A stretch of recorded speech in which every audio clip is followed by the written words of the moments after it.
Hello, what is up, friends? Welcome back. My name is Kay, and today I'm going to be talking about week 4 in the Big Brother Canada house. This was a roller coaster of a week. It was pretty unpredictable, and I'm super excited to talk about it. If you have not already, make sure you hit the subscribe button below just to stay updated. Now, let's begin. So of course we have a new HoH winner in the Big Brother house this week, and that winner is Gino. So congrats to you. Now I'll admit at first I thought that a Gino win was a little bit disappointing. I thought the week would end up being kind of boring and predictable, to be honest. But boy oh boy am I glad to be wrong. After winning, we see Gino sit down to have his one-on-one meetings with everybody, and he's just super skeptical of everybody. He don't trust any of these hoes after that last blindside. Gino's interrogation methods during his one-on-one talks are bizarre, to say the least. Like, he's asking people about their bathroom habits and vacation preferences one minute, and then he's asking them who their closest ally is the next minute. Like, I'm just like, that's weird and kind of kinky, but hey, if it works for you, it works. Herman is the first person to talk to Gino, and he owns up to pretty much everything. He admits to flipping the vote, and he explains why he did it. He explains that his reasons for flipping and lying is pretty much all Kyle's fault. Kyle's HoH reign was a disaster. Kyle cannot be trusted, and everything is just pretty much Kyle's fault, which isn't technically wrong, right? Like, Herman doesn't have to lie here.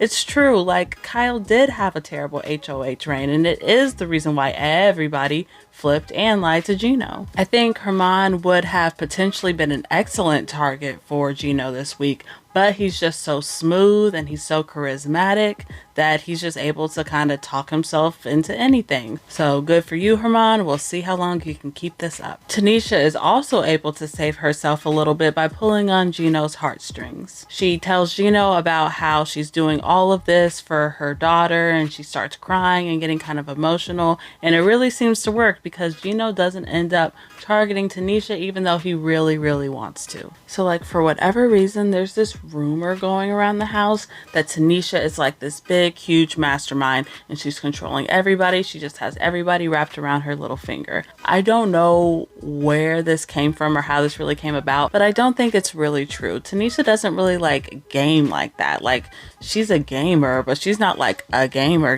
you know what I mean? Either way, Tanisha is safe for now, and when it's all said and done, Jess and Marty are the two people that end up nominated. I think Jess's nomination made sense, but the choice to nominate Marty was an interesting one. Like, on one hand, Marty did technically backstab Gino, but like, just like a little bit, you know, like only a little. Technically, the real backstabbing was happening to Kyle, and like, everybody backstabbed Kyle. Like, nobody likes that guy, you know what I mean? Still, Marty doesn't really do a good job of keeping himself off the block this week. He just kind of admits to lying and backstabbing Gino. He's just like, "Yep, I did it."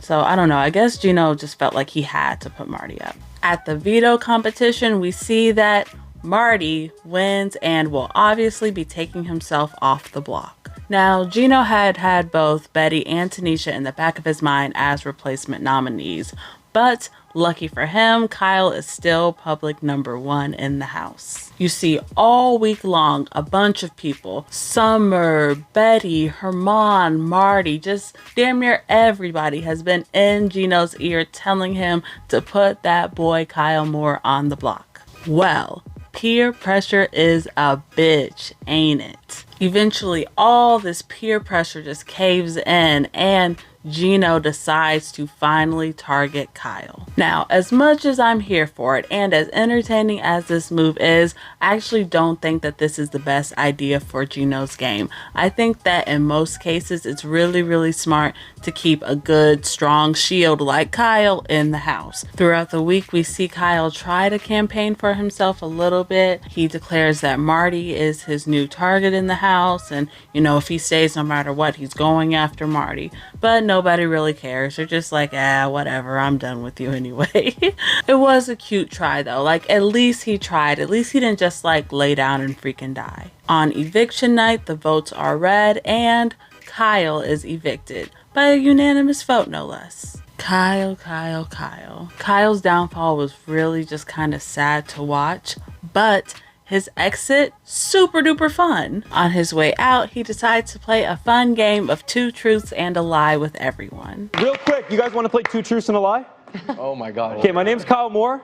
I've climbed Mount Everest. And on night 1, I was given a secret power by Canada that if I talked about it would evict me instantly, but I couldn't use until jury. And now that I'm being evicted, it's back in the house. And your clue is 12. Fun!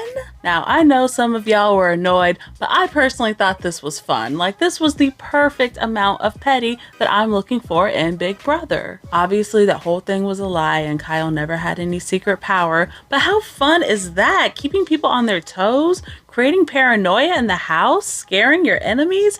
I love that energy. So what did you all think of Gino's HoH week and Kyle's glorious exit? Let me know in the comments below. My 2 favorite players in the house right now are probably Summer and Josh. So I'm just going to put all of my eggs in their basket and hope that they can both stay safe for this next upcoming week. I'll see y'all next week. Bye.